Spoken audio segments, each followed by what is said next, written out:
We're going to the swap meet. Swap meet? Swap meet? Swap meet. Swap meet. Swap meet.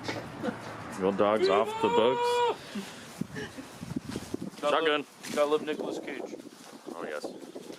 Hey, what's up guys, it's Stuart. So I'm just going to give a little bit of context here. So we ended up going to the Long Beach swap meet as we mentioned. What I'll do here is show you some cool cars that we saw. Now, unfortunately, there wasn't any steering wheels that we could find at the meet. There was very few Ford suppliers. They were all mostly Chevy suppliers. A whole lot of stuff though that was really cool that they were selling was, some hubcaps, some other random parts. There's all kinds of junk, the cool stuff that they were selling. Now, the one great thing is we lucked out. My dad went up to Turlock, picked up a couple of good steering wheels, kind of to see what we needed, trying to figure out what we could do with this steering wheel. So what kind of comes next is the entire process of us replacing the Galaxie wheel and kind of making it into something totally kit-bashed, trying to get that stock look, but also looking, just as good and kind of matching the rest of the car. So yeah, I'll keep you guys posted. Thanks. So after getting this finally off, I got the adapter off, which you got to use a wheel puller. It was a total pain in the ass, but I actually got it off for this wheel because it is a Grant wheel. So for the 64 wheel that we were putting on, it goes on. I mean, there's no I guess there's a little wiggle room, but if you get that bolt on here, it'll tighten up. But there's a bit of that space right there that you can see. The main issue is the center piece. So you can see, let's get this thing off real quick.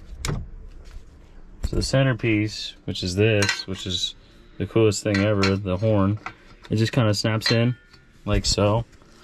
But when you go to put it in, now it's off because it's hitting the inside part. So the inside part I was talking about, it uses those three prongs to snap into those three pieces right there. It's hitting the middle of the steering column. So I don't know, I don't think we're gonna be able to use this wheel, honestly.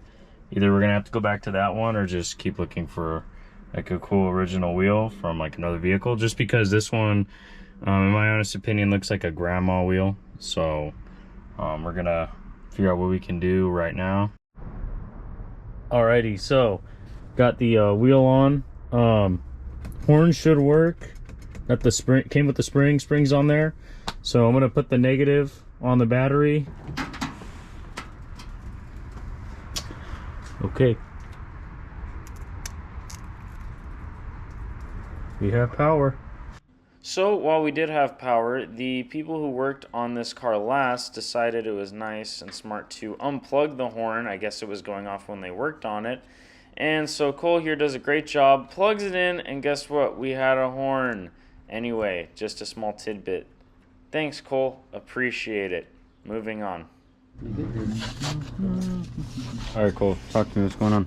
So this is a 66 Fairlane center horn ring button for a 2-spoke. We're going to try taking the guts from the 67 one, fitting it in here with the spring, and seeing if that works. That's fabrication, but it still look pretty cool. So that's what I'm doing right now. Okay, so the center ring piece and its components did fit. So what I'm doing here is cleaning down the old trim and horn ring for the wheel, while my dad broke down the old center ring, or I guess the big horn ring, so that we could fit the Galaxie 500 button onto it. Meanwhile, Cole, he was doing some grinding on the tabs to flatten down the sides of the horn ring. Fuck yeah, dude.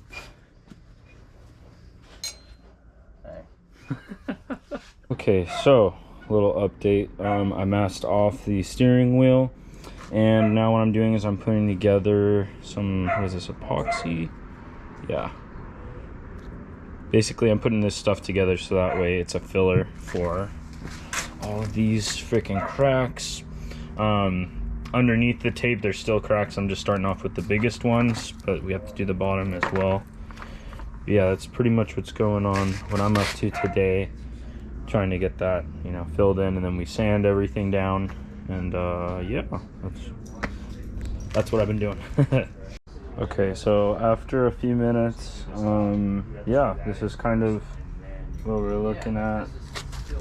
So once this dries and kind of cures, I'm gonna take off all of this tape, and then it's just sand, fill, sand, fill.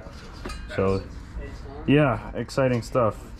And that exciting stuff went on for about a month. So this is after about a month of just constantly sanding and filling the steering wheel. Cole finally moved on.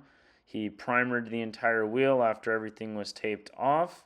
Started spraying it with the blue that actually matches the color of my dad's Ranchero that he wants to paint it. So we hit that with some paint. Came out with a great final product. And yeah, I'll leave you guys to it with how everything looked. And we'll see you in the next video. Thanks. Subscribe, please. Bye.